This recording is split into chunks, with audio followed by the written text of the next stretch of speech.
May the words of my mouth and the meditation of my heart be to the greater honor and glory of God. Amen.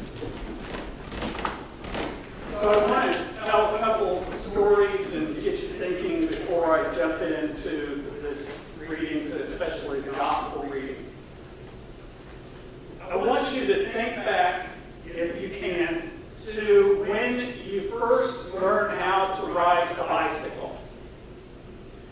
I remember that when I was a strapping toddler, I had one of the biggest tricycles in the neighborhood. All the other kids had these little tricycles, and I had a huge one. I could run over all the other kids. But then I got older and graduated. My first bicycle was a hand-me-down bicycle. In fact, I think it was my sister's bicycle. It was a girl's bicycle. And my memory serves me, it was white and had some blue trim to it. But as any kid learning how to ride a bicycle, it had training wheels on it. So I rode around for probably a year or more with those training wheels. But then the day came when one training wheel got taken off, and then the other training wheel got taken off. And of course, my father was there behind, grabbing from the back, the seat and making sure that I was steady as I pushed off. And I'm sure that I probably fell a couple times before I finally got the hang of it and got the balance right, and then was able to just take off and go.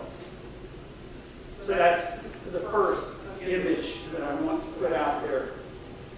The second, some of you have heard me say that when I first started dating Lydia, we first started going out together 40-some years ago, 43 years ago, that every time that I went to pick her up, before the door hit me in the rear end, her mother would say to me, or to both of us, now remember, with adult privileges comes adult responsibility. I heard that over and over and over for years. She finally stopped saying it this day 40 years ago when I finally made an honest woman out of Lydia and married her. Today. 40 years ago.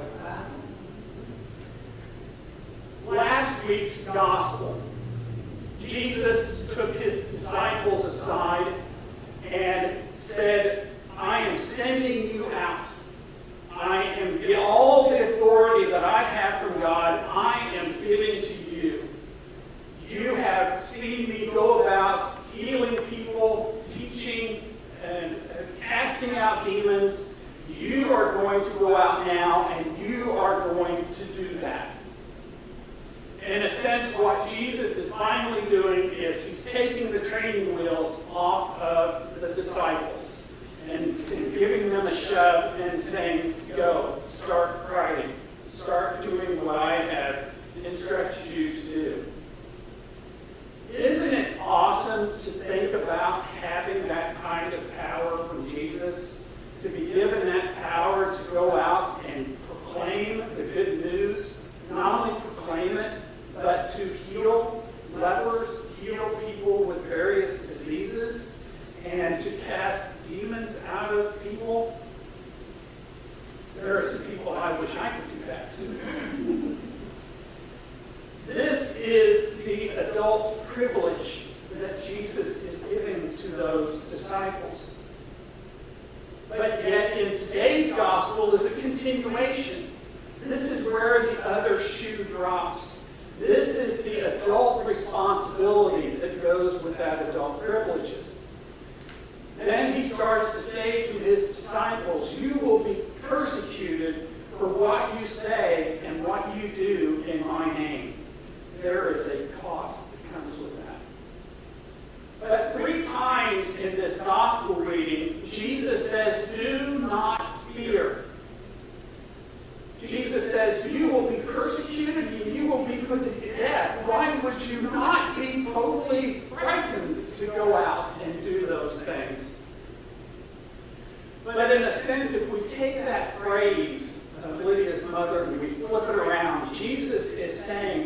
with adult responsibilities comes adult privileges.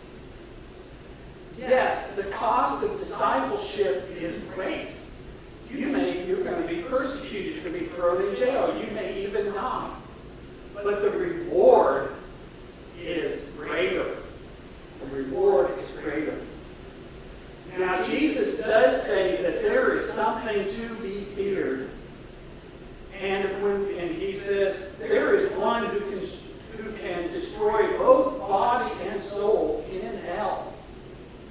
Now, when we think of that, the first thing that probably comes to mind is Satan himself, the one, the great destroyer.